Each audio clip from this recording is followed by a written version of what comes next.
सबसे अहम खबर आपको बता दें, उपनल के जरिए पहले पूर्व सैनिकों और आश्रितों को ही नौकरी दी जाती थी, लेकिन अब त्रिवेंद्र सरकार ने बैठक में अहम फैसला लिया है।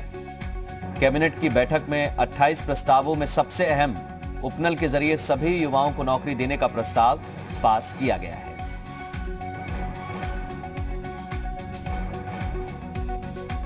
इसके अलावा केदारनाथ में हेलीपैड का विस्तार करने का फैसला लिया गया। चिनूक हेलीकॉप्टर हेलीपैड पर उतारा जाए, इसलिए हेलीपैड का निर्माण यहां पर किया जाएगा।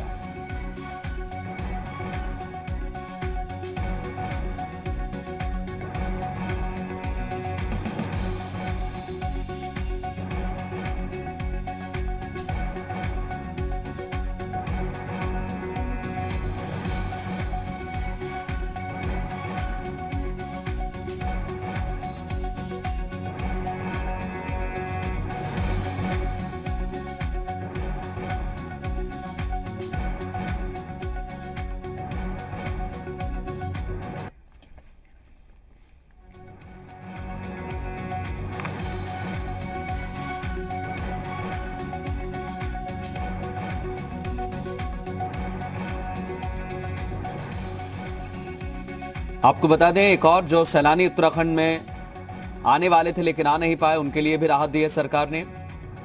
कॉर्बेट पार्क में एडवांस बुकिंग के पैसे वापस करेगी सरकार। करीब 1,85,55,000 रुपए वापस किए जाएंगे। और जो सैलानी ई बुकिंग कराएंगे उत्तराखंड आने के लिए, छुट्टियां बिताने के लिए, उन्हें 1,000 रुपए का कूपन भी सरकार देगी।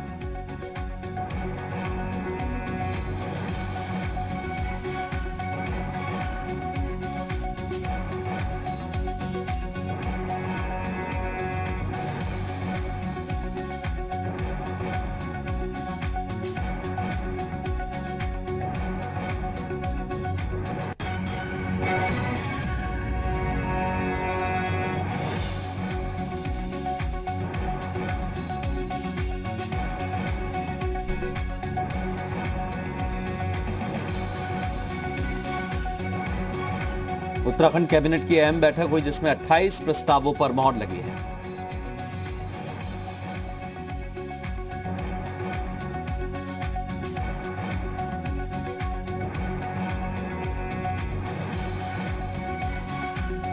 रामानुज हमारे सहयोगी हमारे साथ जुड़ गए हैं फोन लाइन पर। रामानुज, बताइए क्या जानकारी है आपके पास?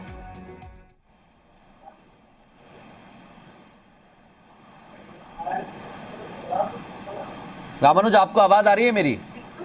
बिल्कुल, आप प्रश्न दोहराइए जी। रामानुज, सबसे अहम प्रस्ताव तो उपनल का है और जो सैलानी उत्तराखंड आएंगे उनके लिए बड़ी सौगात दी है कैबिनेट ने।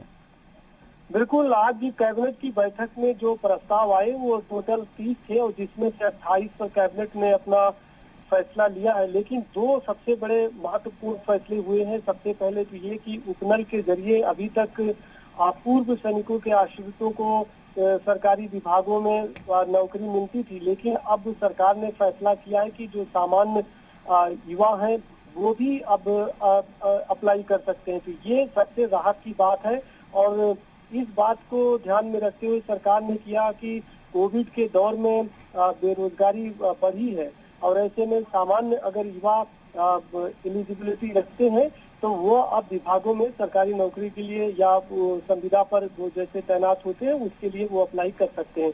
और इसी तरह से सरकार ने ये भी कहा कि प्रदेश में अगर सैलानी 3 दिन रुकते हैं और वो पर्यटक स्थलों पर, खासतौर से मसूरी, चक्राता, नैनीताल, पौड़ी या अल्मोड़ा, इन पर्यटक स्थलों पर 3 दिन अगर रहेंगे तो सरकार उनको 1,000 रुपए का कूपन देगी। और ये जो कूपन मिलेगा और वो अगर होटल या दूसरे कोई भी काम ई बुकिंग के जरिए करते हैं तो उन्हें इस तरह से लाभ दिया जाएगा। तीसरा मृदुल, सबसे बड़ा फैसला जो हुआ है वो प्रदेश के दूरस्थ क्षेत्रों के जो गांव हैं, तकरीबन 250, वहाँ अभी भी मोबाइल नेटवर्किंग कम है और ऐसे में उन इलाकों में अगर कोई कंपनी मोबाइल नेटवर्किंग के लिए टावर लगाती है तो सरकार उस कंपनी को 40 लाख रुपए की सब्सिडी देगी।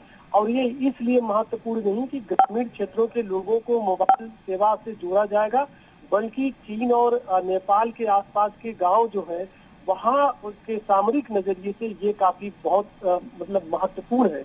इसलिए सरकार का कहना है कि अब 250 गांव में टावर लगाया जाएगा। इसी तरह से स्वरोजगार को लेकर के भी कहा गया है कि 40 वाट तक के सोलर प्लांट लगाने पर सरकार स्टाम्प पेपर और भूमि में भी रियायत देगी और मुख्यमंत्री स्वरोजगार योजना के तहत उनको ये लाभ दिया जाएगा। आज की कैबिनेट की बैठक में एक फैसला और हुआ है कि खरसाली रोपवे को अब सरकार पीपीपी मोड पर चलाएगी। बिल्कुल रामानुज, इसको लेकर के बहुत शुक्रिया तमाम बातचीत के लिए। केदारनाथ धाम में हमारा जो हेलीपैड था, वायुसेना के साथ बैठकर चिनूक हेलीकॉप्टर वहाँ उतर जाए, जिससे कि हमारी बड़ी बड़ी मशीनें और कुछ ऐसी चीज़ें आनी हैं जो वहाँ ईजी आ जाए, उसके लिए उसका विस्तारीकरण किया जाना था। उसमें 100 × 50 मीटर की बढ़ोतरी होनी थी। आज उसकी अनुमति प्रदान की गई है। उसमें कुछ